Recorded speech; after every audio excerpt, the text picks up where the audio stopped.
And welcome back, rugby fans, to Rugby411. As always, I'm your host. My name is Joshua Shibata, and I am very honored and privileged to have a very special guest.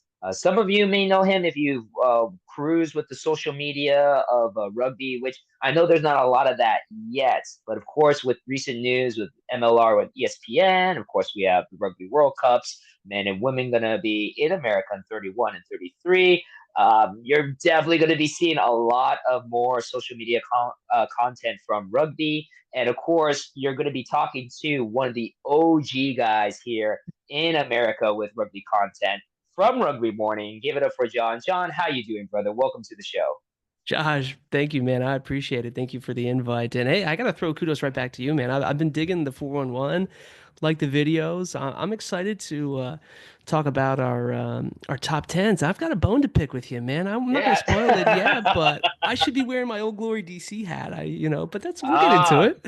yeah, we'll get into it. Yeah, so a little bit of a spoiler right there, but yes, John, it's actually kind of apropos, right? Because we have a representative of the Western Conference here with Yeah, Southern California, the RFCLA. We have a representative of the Eastern Conference with John over in DC it's in the like DC like Biggie and area. Tupac right here, man. This is There East you Coast, go, West East and Coast. West Coast.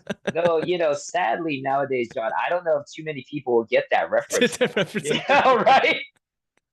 So not to Dating get us myself too here. much of that, yeah. But either way, so what we're doing today, usually those who follow my videos and my podcast know I usually set up a way too early power rankings for the MLR right before the season kicks off. I had, of course, the fortunate honor to have John here to throw his power rankings as well. And again, guys, this is our way too early predictions. This is kind of where we feel just without God, we have some preseason games, but it's Yeah, preseason. I mean, yeah. can't really judge too much with preseason. But without any actual games being played, we only know about the rosters. But we really don't have a lot of solid info. But after watching a couple of years of MLR, we kind of get the gist of things. This is, though, a very early prediction of where we feel these teams will end the 2025 season. And I'm hoping that I didn't talk about this with you, John, earlier, but I usually do a mid-season checkpoint to see how our hmm rankings are holding up, and then of course at the end of the season just to see how they compare at the end. Lately, I've been kind of really off with my picks somewhat, but if you don't mind coming back, we could always check them all together and just Yes, see which one of yes. us were closer in figuring out who. And I know, again, we have a couple of teams where it's going to be really, really interesting to see where they end up. But I'd like to Well, see if Josh, I I can will get to say, you on that. as you're talking about picks, and I Hmm. quick quick plug for your Super Brew MLR. Make sure everyone Oh, listening to join it. yes. Thank you. I Thank you. Very exciting. I don't want to spoil it for who hasn't seen it. A very exciting England France match. I picked that one Yes. wrong, but Oh, yeah. So wow. Wow. Really? yeah, yeah, Hmm. yeah, yeah. Well, okay, that was a little tangent here, but that was kind of a hard pick. I mean, that could have been a 50-50, but yeah. That was an exciting game though. Six Was Nations, for those who don't know, is going on in full swing, and it's been a pretty exciting competition so far. So, yes. all right. So we're gonna start with the rankings. Hopefully, people are seeing this is popping up on the There we screen. go. There we go. So, we have, and don't worry, guys. It's not the full rankings yet. Where it's kind of a little bit of a tease. We're showing the first couple to begin with, and what we're gonna do. Yes, here we go. So we have our bottom three. Now, what I call this group, we're doing this in tiers. This is the lower tier, and these are basically the teams that are on the outside looking in. As if you don't know, for the playoffs this season, like last season, top four teams in each conference gets to move on. So that means eight teams get to move on out of 11. Coincidentally, these three would be the ones that are kind of not making the playoffs. And as you see, both John and I have very similar thoughts on the bottom two. Now, John, we'll go over real quickly on why we think that. Anthem, of course, a very unique situation, a team that primarily is supposed to be a team that's used to kind of build and develop young American talent. They've made a lot of improvements, Hmm. adding in Connor Mooneyham, the very first collegiate draft pick back in 2020, Sam Gala, who is amazing talent, 2023 Rookie of the Year, picked them up in the Dallas draft. Mitch Wilson, formerly of New Yeah. England, Alex Mahan, formerly of LA. A lot of Eagles players coming onto the team, so they haven't been slouching in the off season. Hmm. But it seems to me, just like how I feel, you also feel the same, that even though they've been adding some new pieces, is not quite enough to get them out of that bottom rank in the conference. Yeah, and I feel bad placing them there, but someone's going to have to finish at the bottom of the Eastern Conference. Mhm. And you raise good points about all of the Eagles, current men's Eagles, active men's Eagles that have joined the squad. Definitely an upgrade. And you're right, it's a clear focus on not only developing young talent, right, with the goal of to get them to become men's Eagles because right, 27 and 31 are coming up, but they also Right. got some tested veteran Eagles there. I will say I think a lot of people are thinking this too. I think the Anthem are going to win a game this year. I think they may Oh, win multiple easily. games. They're Yeah, going to be yeah. far more competitive than they were Hmm. last season when they basically had to throw a roster together pretty quickly, right? Hmm. World Hmm. Rugby, Hmm. USA Rugby, MLR coming together saying, "Hey, this is interesting. Let's put it together." They Hmm. played a great stadium down there in Charlotte. It's beautiful. Hmm. Um, Hmm. so yeah, unfortunately, placing them down here at the bottom, I do think they will be far more competitive. I think they'll probably win a couple more games. Nonetheless, if you're a fan of MLR and USA Rugby, it's a great experiment because if we can Hmm. continue to get meaningful match minutes, which is the metric that Scott Lawrence and the Eagles coaching staff likes to use, continue to Hmm. get these young players, a guy like Eric Storty, who's drafted number one Yep. overall, continue to develop a Hmm. guy like Junior Gaff, who I think is going to have Hmm. another big year. Like Yep. good things are going to come out of this. So I think it's going to be a competitive side.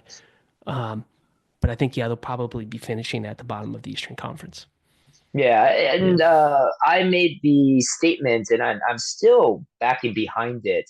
And I made the statement actually last season, but I changed it just slightly this season, John.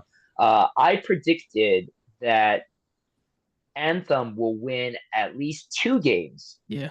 At the end of last season, I predicted that they'll win two games this season. I've kind of changed it now to believing they'll win possibly 4 to 5 Oh, I love now. it. Yeah, why not? So yeah, I mean, again, they were very competitive last season.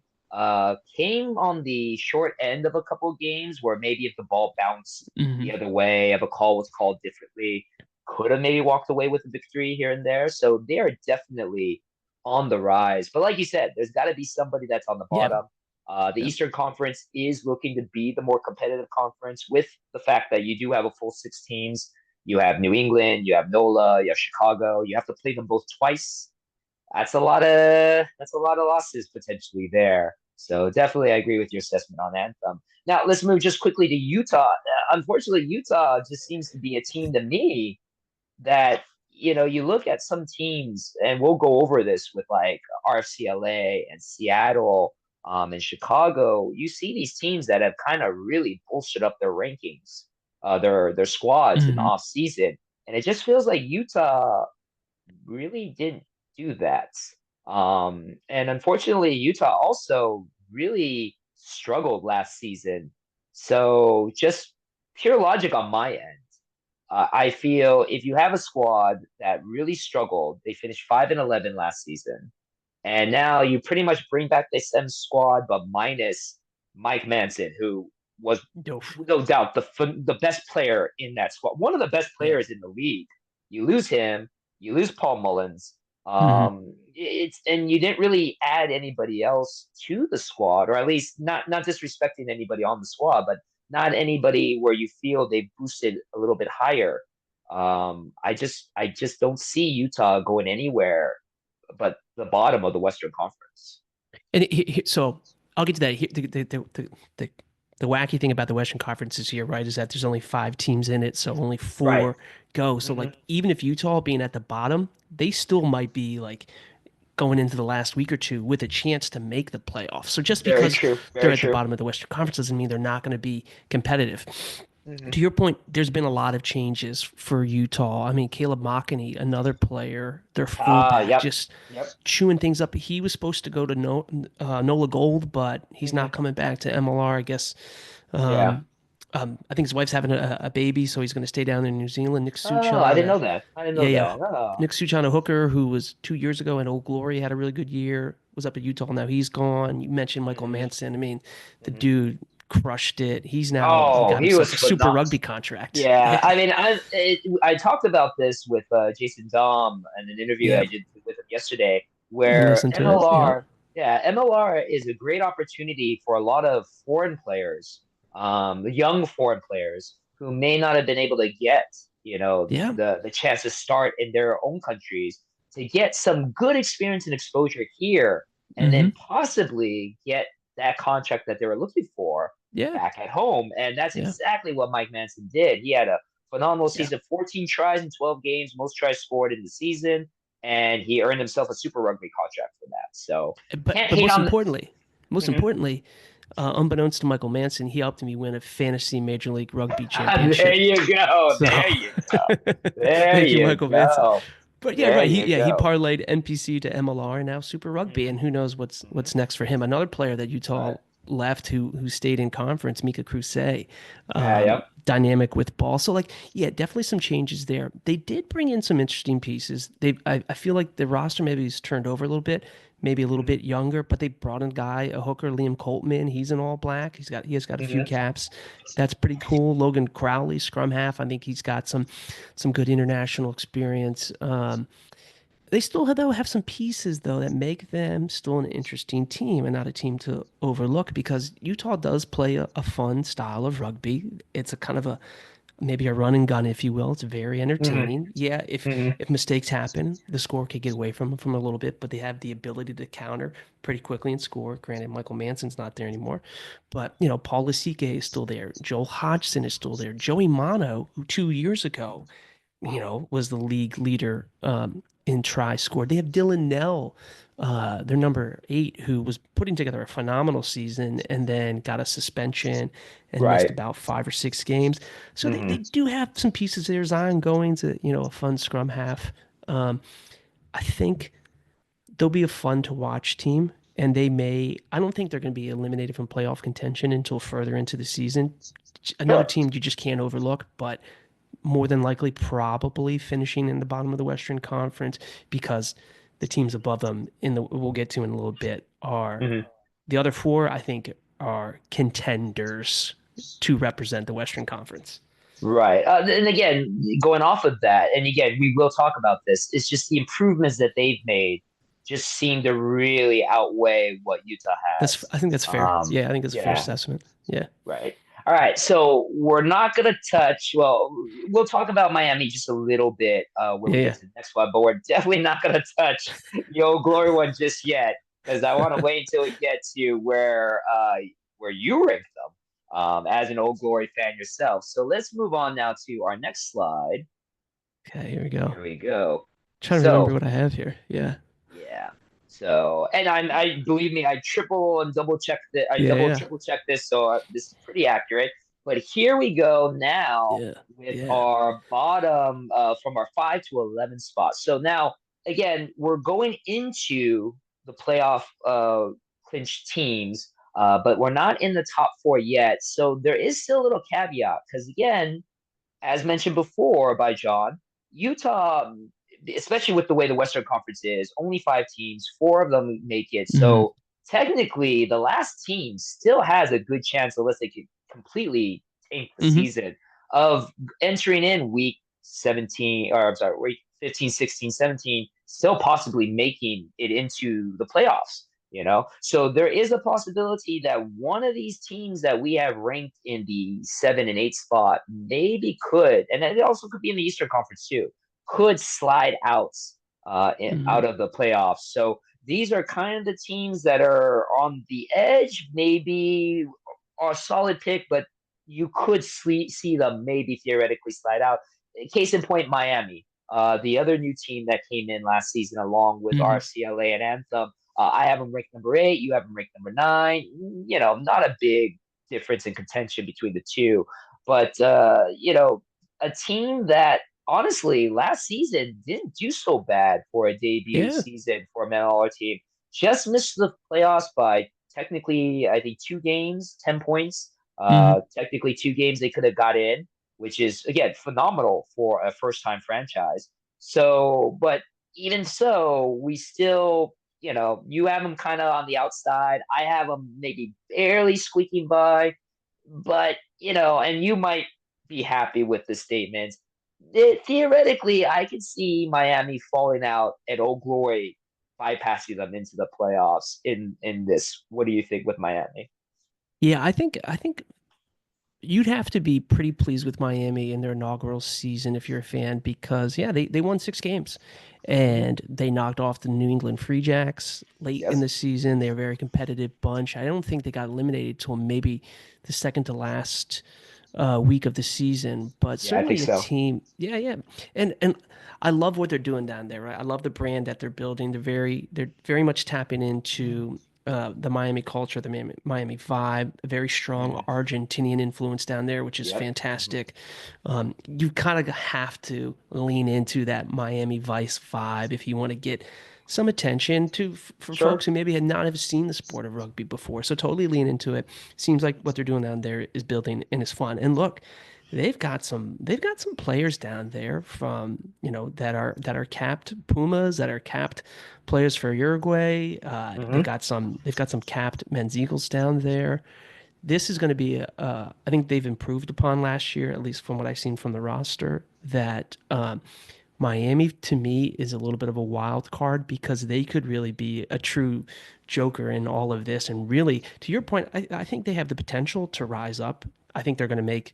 I think they got a shot at making the playoffs. I do have them listed at Ninth. number 9. Yeah, Hmm. yeah. So just on the outside, this is tough for me because I think they will improve. So if you look at their record last year, 6-10, if you improve a game or two, I mean, Right. That, Ogori that that DC could be did, enough. yeah, it Yeah, could that be could be enough. enough. So Hmm. um, I think this is a team that very well could qualify for the playoffs. I mean, like let's go through some of the players they have. My goodness, Hmm. like Matias Orlando, right? Hmm. Capped Puma. You've Hmm. got Tomas Kubeli, Hmm. Ben Bonasso. Like these are Hmm. all international players, and they've brought in a few more exciting players. I know now Nick Gregg, their center, left. He is Yeah. this Scotland He International, he's gone joining he's Old gone back Glory. to New Zealand. Yeah. Huh. Oh, no, he's going to Old Glory. Oh, I didn't know about Hasn't been that. announced yet. Okay. Yeah, he's. Oh, let me make some notes about that. They did Interesting. pick up Ronan Foley, who Hmm. unfortunately Dallas, but Dallas is a great example of a team where, yeah, they may have squeaked into the playoffs with a losing record, but they punched Hmm. Houston Sabercats in the mouth in the first round and Oh, beat them. So like anything could honestly, happen. yeah, honestly, not to interrupt you with the Dallas Yeah. one, it was really shocking to me. I mean, money does play into it, but man, you look at a franchise, and this I feel should be the inspiration for RFCLA, for Miami, and for Anthem especially. You got a franchise that started out winning no games season one, winning 2 games season two, and then making the playoffs in season three. And like you Mhm. said, getting past the first round of the playoffs, against the best team in the league record wise. They were a very, very tough team to face. And it's just a shame that all of a sudden they're gone. They had Yeah. a lot of great talent on that team. So they a ton of talent. It's sad what happened with Dallas, and now those players have dispersed and made the other teams stronger. So I think we'll see the Yes. quality of play increase across the league. But Hmm. back to my rankings quickly, there, Miami's tricky for me because I do have them at 9, meaning and theoretically they're not going to make the playoffs based on my power rankings. But at the beginning Hmm. of the season, this is where I'm placing them. Um, Sure. show me improvement. Granted, they did have a great preseason result against New England yesterday, but it's preseason. It's preseason. It's preseason. Preseason. Can't. So, Yeah. yeah, Right. Can't they really base anything on preseason. I feel exactly. that's me personally. They host So they host Old Glory DC in round one. on Saturday. Hmm. I think they're the Hmm. opening game of the 2025 season. Hmm. So we'll Ooh, and see. speaking of Super Brew, oh man, you might not like my pick on who I picked that one for the Oh, Super I think I know very well who you're picking. Brew. But like you said, it could be Miami's year this year, but they have to show that improvement, Yeah, yeah. right? I I think mean, that's they fair. got to you got to prove it on the Yeah. pitch. You got to prove it on the pitch. Quickly going to a team that we agreed on with their ranking number 7, NOLA. Now, I don't know about you, John, but for me, NOLA was one of the surprising teams last season for me. I was really off with my rankings, my way too early rankings last season. I forgot where I put NOLA, but I definitely put NOLA really low. I wasn't expecting them to finish second in the Eastern Conference, 10-6. Yeah. Um, I was surprised and shocked at how good NOLA ended up being in that season. Granted, they're losing some key players this season. Dougie Fife, who I'm Mhm. shocked is no longer with them, a Scottish player that's always been phenomenal with NOLA. And then Taniela Filimone, one of their top scorers, try scorers, going back to New Zealand to play for them. And then Rodney Iona, who Mhm. granted didn't get as much play time because Reese Botha was just so good at the fly half position. But moving over to Seattle. Mhm. So they got some new pieces coming in. Luke Carty, who I, of course, know because he spent time in LA with the Guiltinis back in the day, but Yeah. Capped Eagle, phenomenal fly Mhm. half, good replacement for Rodney Iona. Big Joey Taufwete from Seattle, Paul Mullins, Capped Eagle prop.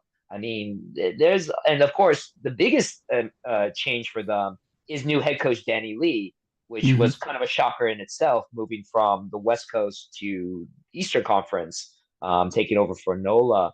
But it seems to me, just like with you, these improvements don't really actually, it kind of seems like it drops them down a little bit comparatively to finishing second in the Eastern Conference to being seventh in both of our rankings, kind of in the middle. How did you come? What were your thoughts in placing them in the middle of the rankings? Yeah, this could just be my old Glory DC, but impartiality coming into play here. Okay. Look, Nola Gold, phenomenal season, right? 10-6, first time they qualified for the playoffs. Hmm. Had a great season. They did lose, a couple other players. Jordan Jackson Hope, who Nola Gold announced just before like preseason started that he had a season-ending injury, tore an ACL. So Oh, Jordan that Jackson Hope, sucks. great center. Yeah, yeah, yeah. OJ Noah, their number, he was a back row player, played a little bit of number 8. He went up to Seattle as well. Hmm. Nola Gold's going to make the playoffs out of the Eastern Conference. Like, yes, I have them 7 in the power ranking, but in the Eastern Conference, they're going to be contenders. They're going to make the playoffs. That's just what I'm, saying here, because they do have a number of great pieces. All the players that you had mentioned. Of course, you can't forget Ed Fido, who's just a Hmm. stud out there on Yep. the wing.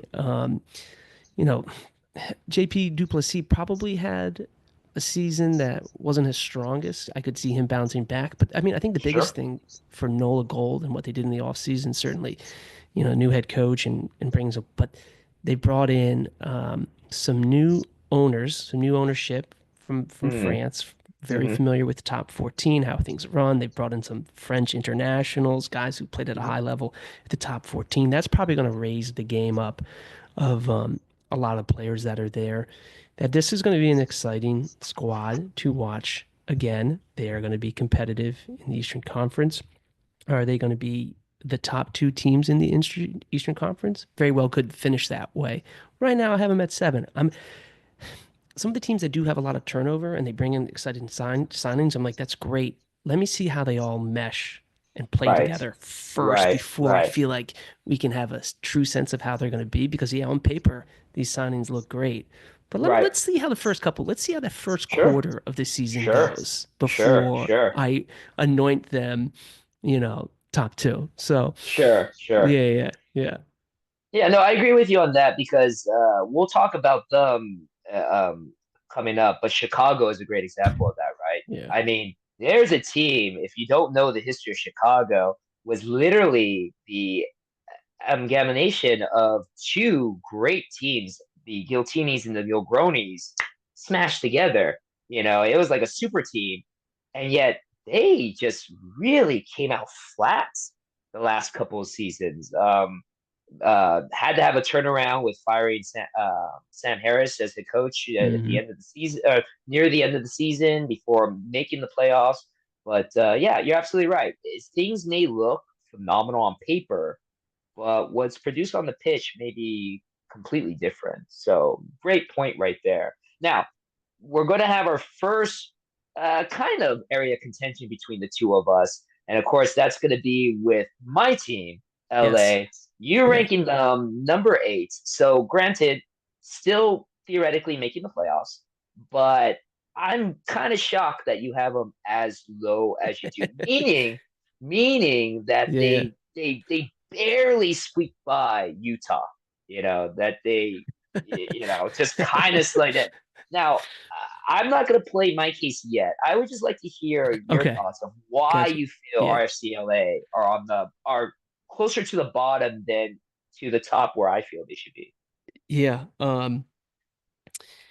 My ranking, I probably could have maybe changed it after the Fijian Drua game, which I thought that was a couple of things about that. One, I think a phenomenal experience. Thought it was a great showcase for Major League Rugby and Super Rugby to come together and stage this preseason match. I hope we see more of it with MLR clubs. I Oh hope yeah, oh MLR yeah. clubs play, some other, I hope they go down to South America and play some of the, Mhm. the Super Rugby Americas teams down there. Let's do some of those competitions. Let's do a champions, Mhm. Sure. down here. Okay. So, and they looked good too. That's the other thing. Like RFCLA, they looked good against the Fijian Druis side that had what, 25 capped flying Fijians. So, Yeah, easily. There were a yeah, lot of yeah, international exposed players on that side. yeah. RFCLA, exciting team to watch last year. I mean, Sema Kunatani is probably dude's a stud. Phenomenal. Goodness gracious. Hmm. Some of the issues I had with RFCLA is I felt like they gave up a lot of points, Hmm. um, and they're ill disciplined. Yeah, I think they that's true. led the That's true. league in red cards, in Yep. yellow And cards. yellow There were a cards. number of Yes. times where there were stretches of Yes. games where they're just down a player, right? Hmm. They'll probably tighten those things up. They're going to have to tighten things up to be competitive.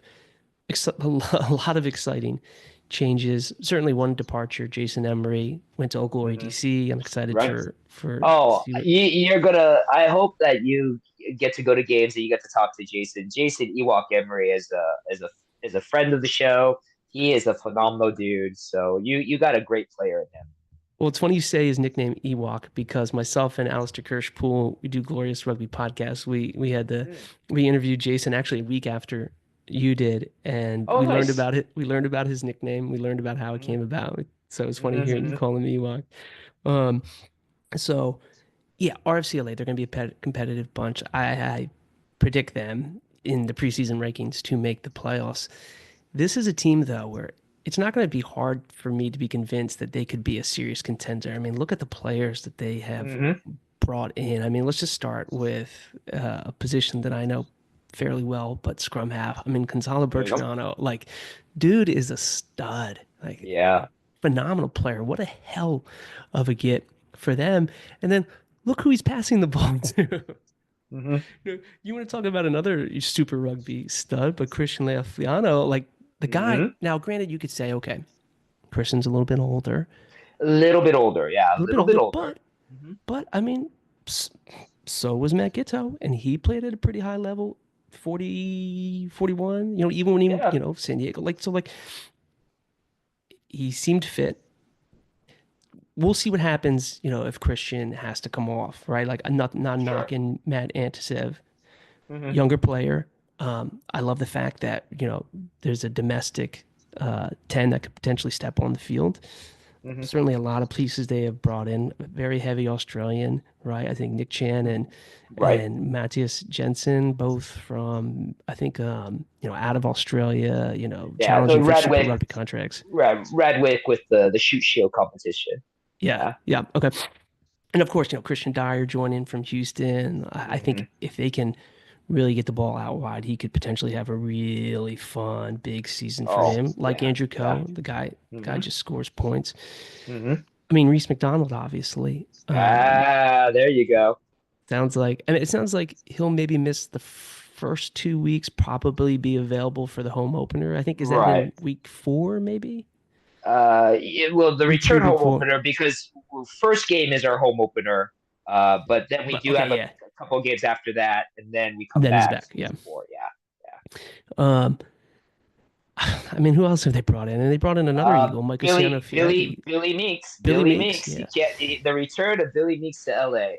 The only thing, though, is obviously Sam Harris has joined RFCLA. Mhm. The Billy Meeks experiment at Fly Half didn't quite work in Chicago. I'm not Yeah, quite sure yes, why we're still seeing I'll that. right. I You know? will. Oh God, I will agree with you wholeheartedly on that. I got a little scared when I saw him play fly half, or at least, yeah, it was basically fly half for the preseason game with San Yeah. Diego, and kind of did a little bit of that with the Fiji game as well, hoping that kind of gets Yeah. kiboshed real quick, you know. But again, just having Billy Meeks back in LA, I think is going to be phenomenal for the squad as well.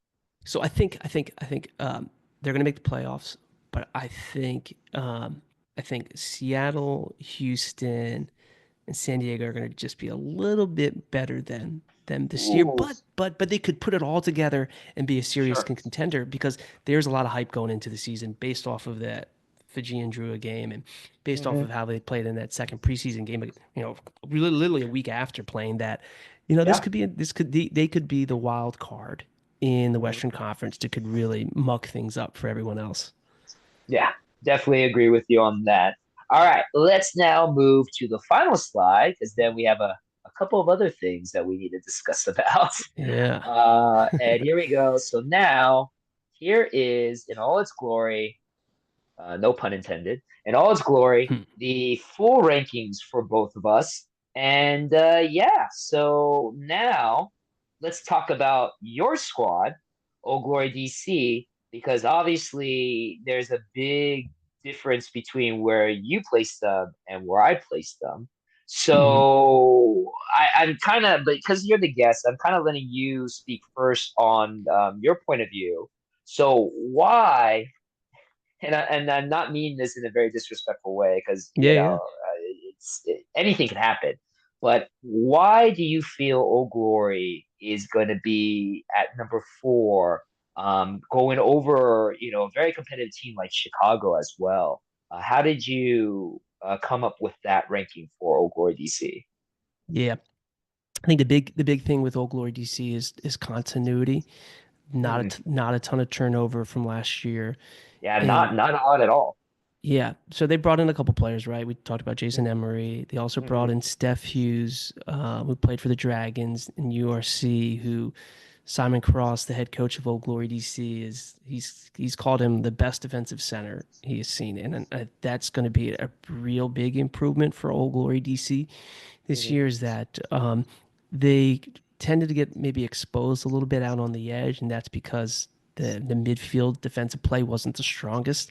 I think Hmm. with Steph Hughes in that outer channel, Nick Gregg, Tommaso Boni, I think we're going to see a real improved performance from Old Glory DC defensively. In fact, if you looked over the last few weeks at the end of last season, they really stamped down. This is a team that also, I think this year, continuity is key, meaning the system's been in place. They've qualified Hmm. for the playoffs 2 consecutive years. This is a Hmm. team that also played New England Free Jacks twice last year. New England lost at home to Old Glory DC by Hmm. a point, then did come Right. down in the regular season and beat Old Glory DC by a single point. And then in that Hmm. Eastern Conference game that they played in the playoffs, won by 3. So like this is a 3 or 4. This is a real rivalry is starting to form here, which is great. The Yeah. two teams Hmm. don't like each other, which is fantastic. Um, and I think uh, what we've seen from Old Glory is they've got a number of strong pieces. If you start in the front row, Jack Ascaro is going to be holding down the one Sure. jersey for the men's Eagles for the Hmm. foreseeable future, which is fantastic. Yeah. If you move into Old Glory DC's back row, Corey Daniel putting on the 7 jersey, really stepped up and had, I think, a phenomenal November series for the men's Oh Eagles. yeah, phenomenal player, phenomenal Yeah, player. he's led MLR, he's led the league in tackles like the last 2 seasons. He's getting better. They're getting the ball to him a bit more where he can run. Hmm. Jamison Fernando Schultz. I mean, the guy is a rampaging bull. What is Hmm. interesting is when he plays with Old Glory, he puts on the number 6 jersey. When he plays for the men's Eagles, he's consistently He's been number wearing the eight. 8 jersey. Yeah. Hmm. We asked Simon Cross about that, and he said that they like Jamma playing 6 because say coming off the scrum, the first tackle that is made when it's a little bit of more loose play, and then you Hmm. can have Jamma coming off a breakdown, getting being one of the first receivers, catching Yeah, I either can some see that. backs or forwards out I of can play. see Where that. if he can I can see that. barge through a tackle and get Hmm. in the open field, then Hmm. it's the defense is scrambling. They like that, so okay, Hmm. we can go with that. Okay. Sure. Uh, Sure. Jason Robinson, smooth operator at the 10, Easily your phenomenal best kicker. player. Easily your best Yeah, player on the team. Yeah. he's great. And Damian Hoyland, he was fullback all of last year, missed a couple games because of some injuries. Just a strong player, can make things happen. So I think we'll see a little more dynamic play from Old Glory. And I think they're just building upon what they've done over the last couple of years. You could look at their record and say, yeah, but their record's not great, John. They were under 500 or right at 500. They did have 2 Hmm. ties last year, one of them against Right. Chicago, One of one against and one of us with RFCLA. us. Yeah. Both the scores in both those games 22-22, which is the crazy Hmm. thing. Anyway, Yeah, that's weird. so I think this is a team that's getting overlooked because everyone is Mm. seeing all these exciting signings that Chicago's Okay. made, Okay. that Noah Okay. Gold has made, Hmm. forgetting maybe just the what they're building here, and then this is going to be the next step up. Again, a team that's made the playoffs the last 2 years, have Hmm. lost both times to New England after some hard fought games. And I think this is the year they really truly make the step. And Hmm. I'm placing them fourth right now. Maybe I'm underplaying them a little bit. I don't want to hype them up too much and let their play figure it out. So, Sure, sure. Okay, okay. Now, real quick, just playing devil's advocate yeah. here. So, one of my favorite players on Old Glory, obviously now after JC Walk Emery, but one of my favorite players of Old Glory, Danny Yep. Tusitala, no longer on the team. Also, too, you don't have Willie Talatana on the team Yeah. as He was one of my well. favorite players. Yeah. Those losses kind of big, no? Yeah, no, no concern about that. Well, Danny didn't really play at all last year. In fact, he Okay. played he played maybe in only a couple of games and just wasn't on the roster and then stepped away from the team and he's no longer in Major League Rugby and Right. I don't think He seems to have figured out some other path, yeah, unfortunately. yeah. Yeah. And I will say and I don't think it was I think he came into camp a little late. There was maybe a visa Mm. issue, something that held him back a little Okay. bit. And look, Okay. Ethan McVie, who's now a capped Eagle, and Connor Buckley, a young scrum half who's on the wider Eagles playing pool. I Hmm. think they were just playing so well together as a 1-2 Hmm. tandem that Okay. even though Danny was electric for Hmm. Old Glory, just the hair alone, but he would always Yeah. make Yeah. breaks, and I Hmm. love that he Hmm. was always chirping at the other players, kind of getting them off Hmm. their game. Like I love that in Hmm. a scrum half. You want that. I just feel Hmm. like Ethan and Connor just played really well last year. That they elevated their game, and it was like we don't have room for Danny here, and it's going to happen, right? That's Right. how sport goes. Sometimes some other Yeah. players come in, and maybe they just outperform, and that's the nature of how sports goes. And Danny said all the right things. He had a very nice Instagram post saying that Hmm. he appreciated his time here, but moving on. And Old Glory, Hmm. they shared his a message on social. He's always going to be an OG. I mean, the guy was an Iron Man. He basically played for every single game. Every single game since Old Glory formed, he played all the way up into going into last season. So like, Hmm. he'll always have a special place in the hearts of Old Glory DC fans. Now Willie T, I liked Willie T a lot because he was another guy who ball in hand could make some stuff happen. He was also Hmm. another guy though that like he chirped. and it definitely Hmm. got in the heads of other players. And he would, Right. he would hit hard. Hmm. And I think people like playing with him. I'm not sure what happened there, and maybe he just didn't fit the Hmm. system anymore. But if you look Hmm. at the midfield, I mean, again, Tommaso Boni, capped Eagle, excited for him. Jason Yeah. Emery is on. Steph Hmm. Hughes now. John Powers, who played with Jason Emery in New York. Yeah, We that's right. asked Jason That's right. Emery, Hmm. Yeah. like, hey, was there a player that has like surprised you? And we weren't expecting him to say John Powers, but he was like, yeah, John Powers. I hadn't seen him in a while Hmm. since Hmm. I last saw him in New York. But when we were training, working out, and playing together, I pulled him aside and I was like, John, you really made some strides here. So like that's pretty Interesting. cool for him to shout out John Hmm. Powers. That I'm excited what the midfield and the centers will be for Old Glory DC this year. All right. All right. Yeah. Well, again, I mean, I liked the thoughts, and it brings a lot. You have a lot of valid points with. We're all getting excited, and I'll admit to that. I'm getting excited with a lot of the changes and the improvements, or quote unquote Hmm. improvements that we've seen on teams. But again, we've said it. We got to prove it on the pitch, and sometimes maybe why change horses midstream, right? Just Yeah. the steady. You have a solid team. You have a solid team that's been doing very well. Why do you need to make changes? So it's very possible, like you said, something is growing in Old Glory DC, and maybe this is the season that they'll overcome everybody else and make it up to the. I mean, again, they'll make the playoffs, and the funny thing with playoffs is anything can happen in the playoffs. Oh yeah. So Yeah. they can easily find themselves in that championship game at the end. So let's talk about one other Eastern Conference team, and that's Chicago. Now, again, because I don't have Old Glory as high as you, obviously. I actually have Chicago as number three, one of my top four teams, while you have Chicago at number six. And again, I'm getting excited with the changes. I love the fact that Chicago has gone international with some of the players. Ollie Devoto, a long time Exeter Chiefs player. I love watching Premiership rugby. The Chiefs are next to the Harlequins are one of the two favorite teams that I love to watch. So Ollie Devoto, a phenomenal get for Chicago. Tim Swill, I'll admit, I'm not too familiar with him though. If you've done some time with the Saracens, you obviously Yeah. have to be great. Yeah. Top fly half would definitely help to replace Luke Carty, who we mentioned they're missing. And then I have a big love for rugby sevens, so very familiar with Matt Oderu, who is a huge Canadian player, a beast of a man. But the scary thing is he's super super fast.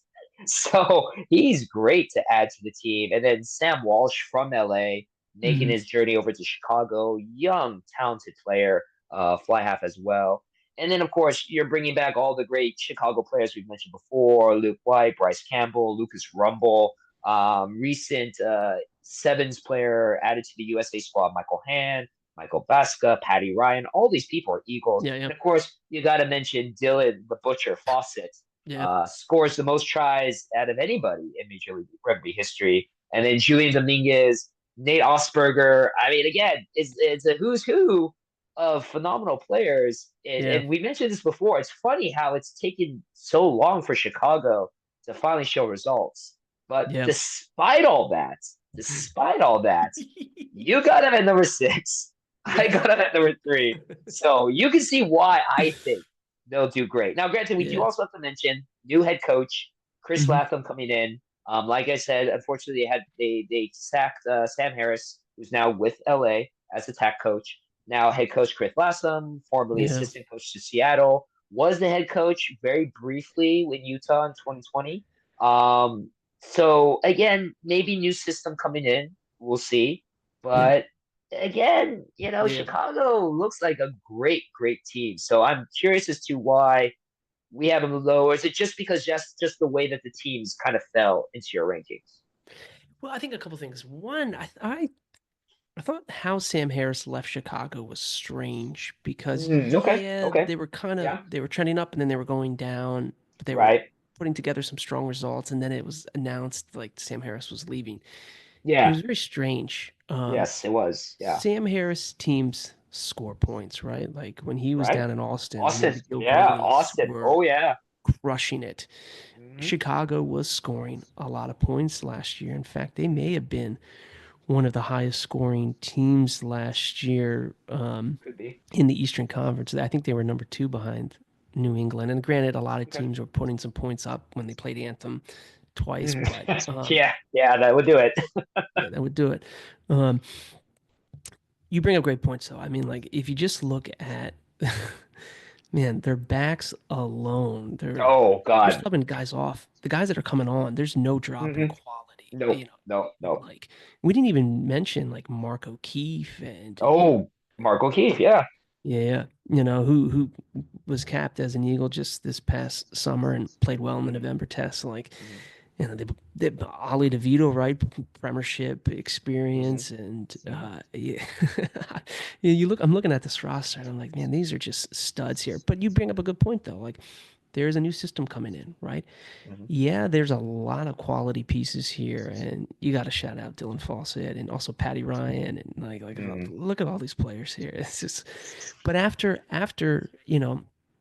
Tim Swiel and Sam Walsh was great that he was playing and starting for LA. If Tim goes down, can Mm. Chicago be confident? For a long stretch and confident in their backup fly half options. Now, Okay. they do have some interesting pieces that have still stuck around, right? Adrian Carlisi, who Hmm. was probably their best 10 last year when, you know, I thought Cardi played particularly well at the end of last year, but obviously he's no longer there. Right. Carlisi's a guy who can play 10, he can play 15. Hmm. I think he's a fun player. He's He's a great to gamer. watch. He's Yeah, he's he's a lot of fun to watch. Yeah. yeah. He's great. But yeah, new system. Hmm. So again, on paper, these signings sound great. Would love to see how this is going to work out. So, are they on paper a contender? Yes. Chicago is going to be a contender in the Eastern Conference. Um, Hmm. do I have them as the top two teams in the Eastern Conference going into the regular season? No, because I want to see how this new system works, how all these pieces fit into play. Give them 3 to 4 weeks. Let the first quarter of the season go by as we start to really figure out what this identity of the Chicago team is. Is it unfair to have them so low? Maybe, but that's where I'm sticking them. Sure, sure. No, Yeah. I get it. I get it. But yeah, valid points right there, though. Now let's move on. We'll talk very briefly about Houston, but what I want to talk about is Seattle. Now, Yeah. I feel, and I've kind of talked to some of the people that follow my YouTube channel, and it just seems to me that Seattle is just not getting the love and respect that I Mm, feel mm, the original two-time MLR champions should be getting. one should be getting exactly. Yeah. And Yeah. granted, they came up short against New England. Wasn't definitely wasn't their best game against New England. But New England has proven, I feel, when we talk about New England, I feel, John, honestly, that will be the first true dynasty in Major League Rugby, which I know a lot of people will hate because that's another New England based, Boston Mm, based group in a sports league that's become dominant. But I really feel that they are. But despite that, I really think Seattle is still up there when it yeah. comes to who I feel might pop back up in that MLR championship game. And I mean, you look at it now, granted, again, like many other teams, Seattle has lost a very key player. Mac Mason, again, a phenomenal player for Seattle, top point scorer last season. They're also losing Big Joe Taufuete, who's going to NOLA, Tavita Lopetti, who's going over to San Diego. But Hmm. when you look at who they're getting, I mean, again, just they went crazy on the Dallas Dispersal draft. They grabbed Dewald Coatsey, the hooker that scored five Hmm. tries in one game. They got Brock Gallagher, who is a talented Canadian Rugby Sevens player from Dallas. They picked up Juan Pablo Zeiss, who's also Yep. a phenomenal Argentinian player. And then they picked up Mika Kruse from Utah, that's added firepower. Ronnie Iona from NOLA, CC Mahoney from Houston, Yeah. Malachi Isdale, another USA Sevens Yeah. player who's making Yep. the transition over to 15s. And then again, you have their roster with Chance and Pago, Rickard Hadding, who's, we talk about Dylan Fawcett, but Rickard Hadding giving him a run for his money with the most tries scored in an MLR career. And then JB Smith, Jay Stiglig, who had a really great season last season.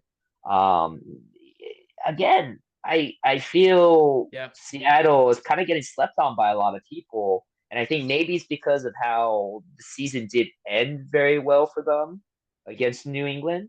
But and again, could be just the way that your rankings are. But you have them number Yeah. 5. I have them number 1. I explain why I feel they are at least going into preseason. Why I like them even a little bit better than New England. But what are your thoughts on Seattle? I'm all for I I don't think New England's gonna three-peat. I'm hoping they Oh, don't, okay. because I think it'll just Okay. be better for the league. Sure. I can see that. Sure. And it could just be, my being an old glory, just not wanting New England to three-peat. We'll get to Sure. that in a second. Yes. I may be a little harsh on Seattle, but I just feel like the Okay. loss, they're really gonna miss Mac Mason, just such a Yeah. steady operator Yeah. for Oh, God. Seattle all Yeah. season long, even in games battling back and forth. Where I remember that, I think it was like week 2 or 3 last year, they were playing Houston. Man, that was a fun game to watch. hmm It felt like a hmm playoff match so early in the season. They were just hitting back and hmm forth, good strong runs, good quality play. And Mac Mason, he is just so calm.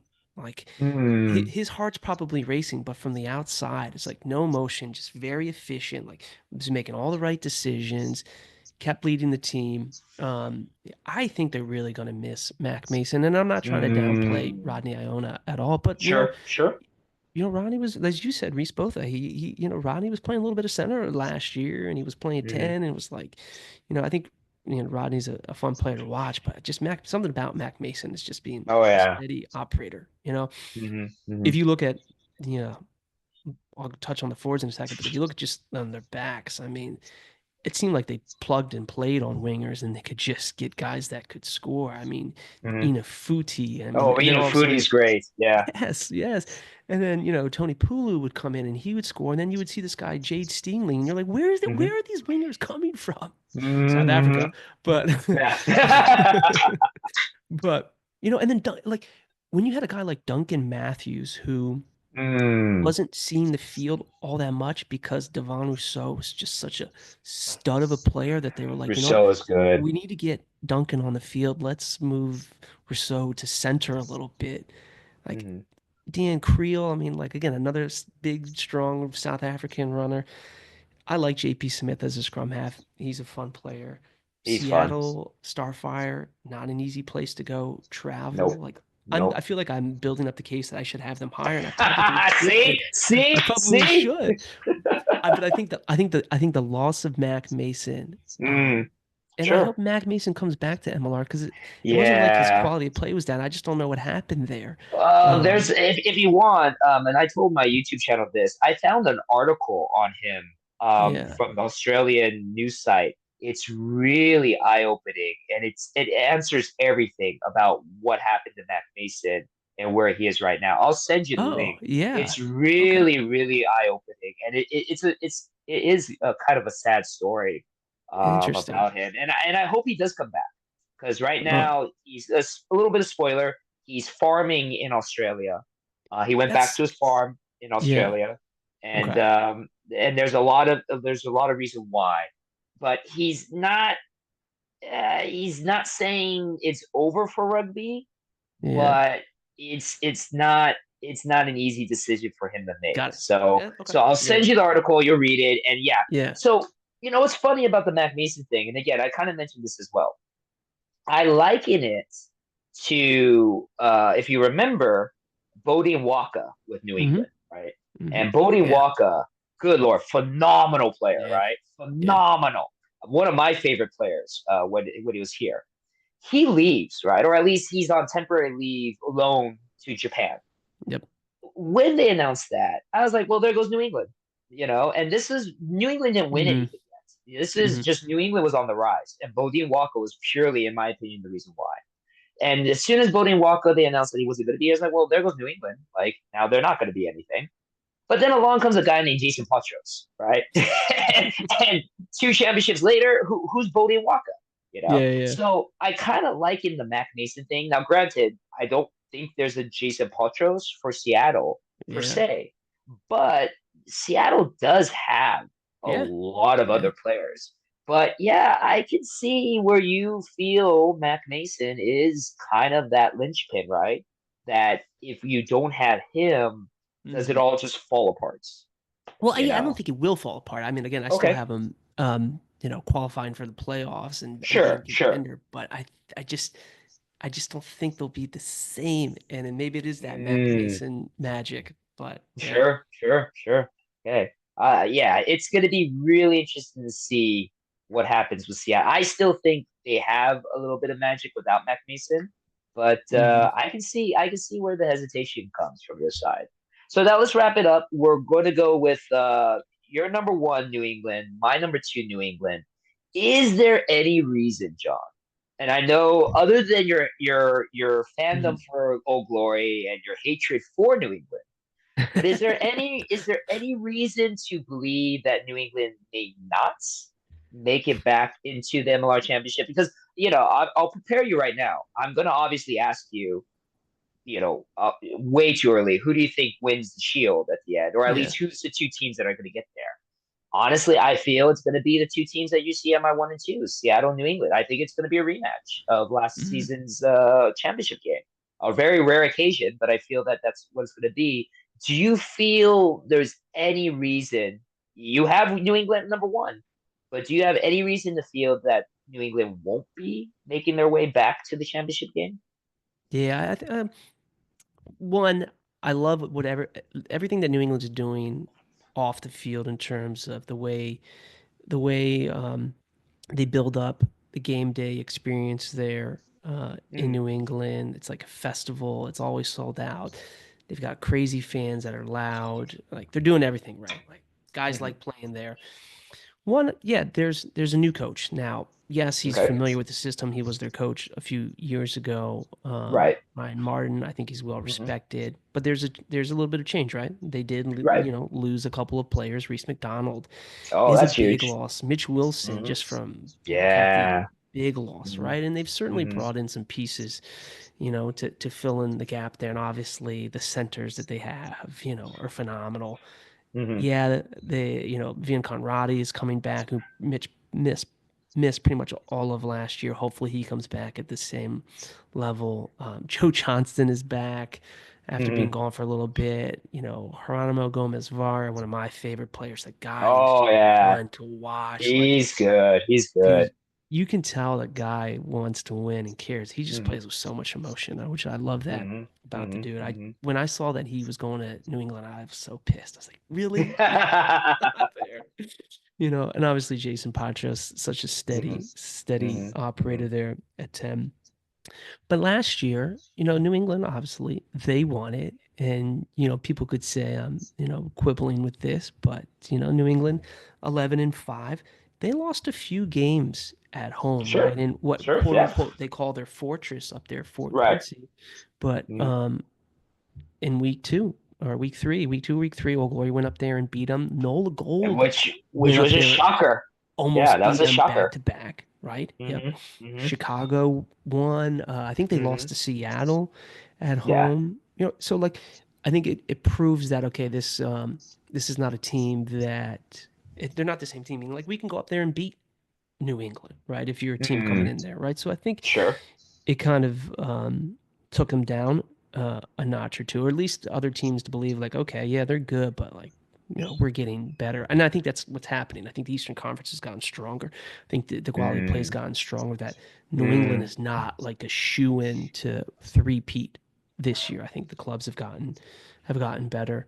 Um, I think they will feel the loss of Reese McDonald. He's Mm. not going to be an easy player to replace. And I think just again, and I'll go back to just the Eastern Conference alone. Those five teams that I listed as 1 through 5, I think each one of those teams has a good shot at beating New England. I mean, Miami did it last Mm, year. Old Glory DC did it last year. Chicago did it last year.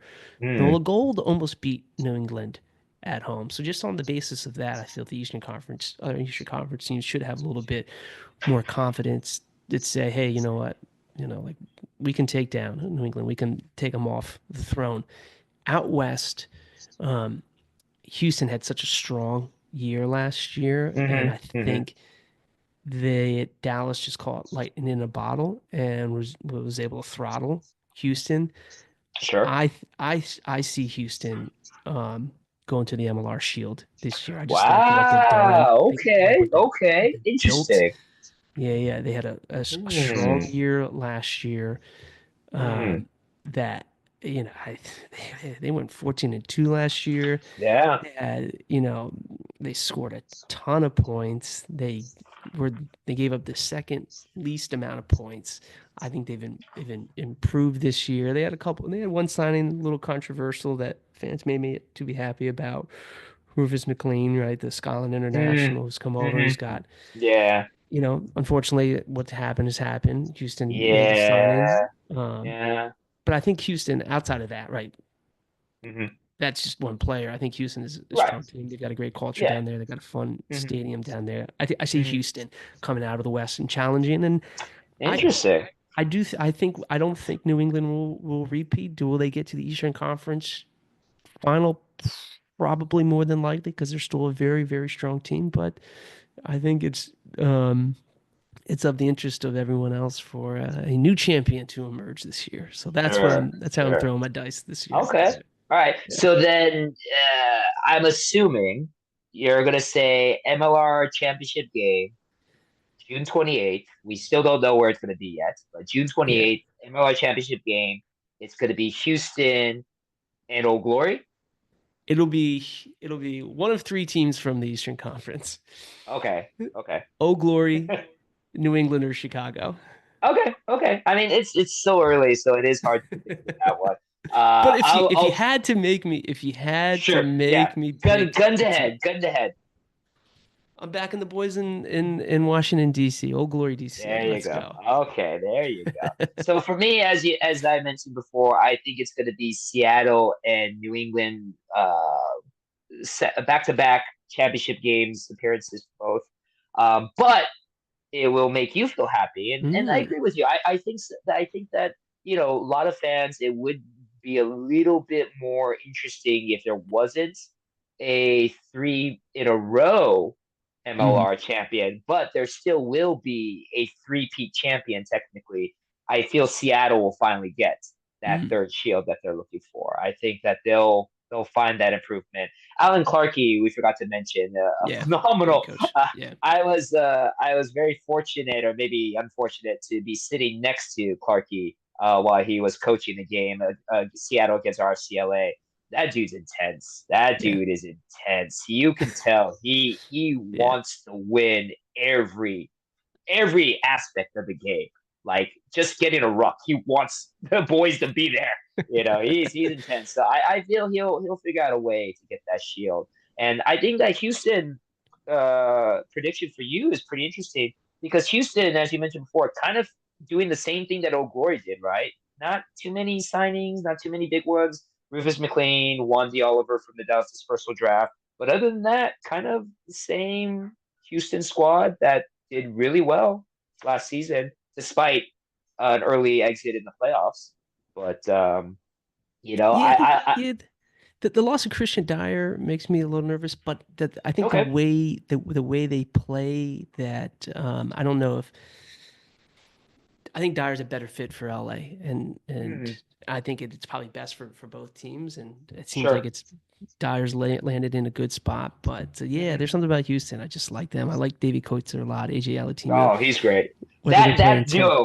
That Yeah, duo right there, Kutsi and Alatimu, I think that is a good key to their success because you have one of the two coming off of the bench. If yeah, the other one's tired, if one of them, unfortunately, knock on wood, nobody gets hurt. But if one of them gets hurt, you have a really great replacement of the other. Yeah. So I mean that is probably the key to a They've got lot of the some. They've got. success. We didn't talk too much about Houston, but they've got some exciting back row pieces. I mean, Emmanuel Albert, of course. Of course. Ronan Murphy. They brought in Sam Tuafua, who was from Dallas. Now they did lose Gideon Van Vyk, who I think is not an MLR anymore. Actually, I think the last I saw, which is surprising because I thought he had some two really good years in Houston, but it sounded like Mhm. he signed on for the Blitzbox, South Oh, Africa's okay. Okay. sevens program, Sevens but he team. wasn't. Interesting. Yeah, but like on the development team, not the main Uh team yet. yeah, because I don't So think I've seen him on in any yeah, HSP competition. no, not yet. So So yeah. yeah, yeah, Okay. Yeah. Yeah, no, they have a great team. They have a great squad. And Seth Smith, I mean, if you yeah, if you see sure. that kid, Yeah, good Lord, he's amazing. Dude's huge and he's only 20 years old now. So youngest player to ever score an MLR try. So I mean quick they do story about have Seth Smith. Myself go and for it. Bill Baker for US Rugby Happy Hour Live. We interviewed Seth Smith, a very nice Hmm. kid, very nice guy, and Hmm. he kept calling us sir. We were like, Seth, this is Uh, hilarious. It's very nice of you. You know, appreciate you being very respectful. You don't have to call me sir. but I mean, again, he is very young, so Yeah, yeah, yeah. I mean, he is young. he is a kid. But yeah, no, I don't doubt it. He seems I ran into him very briefly rugby 10s championship in San Clemente, which is right Yeah, yeah. between San Diego and LA. I had the fortunate opportunity to host and MC that event, and Seth was part of it. And yeah, guy's super nice, huge. Like he's three sizes of me wide. You Yeah, he's know, broad. Yeah, yeah. he's big. But yeah, super nice guy. So, all right. Well, so just to recap, because we're wrapping this up, and again, John, phenomenal time talking to you about rugby. I mean, I know you Let's and do this I, again. we definitely got to do this again. I know you and I, we could be talking for hours on end of this, and this is just preseason. We haven't even started the season yet, and we can still talk hours about Major League Rugby. But just to recap again, you can see the rankings up there. I have Seattle and New England at the top. I feel both of those teams will probably go into the championship game. John has New England and Houston on top. Even though he does feel very strong about New England's chances, Old Glory probably will be his key to taking it against Houston in the Major League Rugby championship game. But yeah, we have all the rankings up there. Uh, for those who want to check you out on your social media, John, you can shout them out. Tell them where they should go. Pretty easy. Rugby morning. There you go. There you As go. easy as that. And again, a great follow on Twitter or X or whatever you want to call it now. One of the OG guys that have been doing rugby content on social media. And like I said, I mean, more and more you're going to see more of this with ESPN now broadcasting Yes. the games, Yes. with the World Cups coming up, with the Olympics coming up with rugby sevens. You're going to see a lot more social media content. And again, John and Rugby Morning is one of the OGs to do it. So get on the ground floor, do that. And I'm sure because, John, you have kids that are doing rugby in the DC area. I'm sure John would appreciate if you guys who are watching support your rugby clubs, your local rugby Yeah. clubs. Wherever you are, Absolutely. there's bound to be a Yes. rugby club playing somewhere. Yes. Go out, support them, build the Yes. culture because it's a phenomenal sport. And Hell yeah. yeah, so any last words you want to give before we sign off on this, John? In Semi Kunitani we trust. Yeah, there we go. Oh man, Semi's so fun to watch. He is so phenomenal. Honestly, John, if it wasn't for Semi, I think the season for RFCLA last year would have been a lot worse. He was a one man wrecking team at one Just point for our so team. much fun to watch So him play. Yeah. so much fun. Yeah. Yeah. So, all right. So we're wrapping up again. Thank you, John, for joining us. Check him out again, Rugby Morning on all forms of social media. Of course, check out Rugby411 on all forms of social media. Oh, don't forget, we have the Super Brew. I'll put that information, of course, in the description of the video. Join the Super Brew. You could possibly win money. You'll definitely win an MLR t-shirt of your choice. John's in it. So Let's definitely go. we'll see how well his picks are compared to nine, compared to all of us. So yeah, it should be a lot of fun. So join us on that. Again, thank you very much for checking out the video. Thank you, John, for joining us. And I'll see all of you guys on the pitch.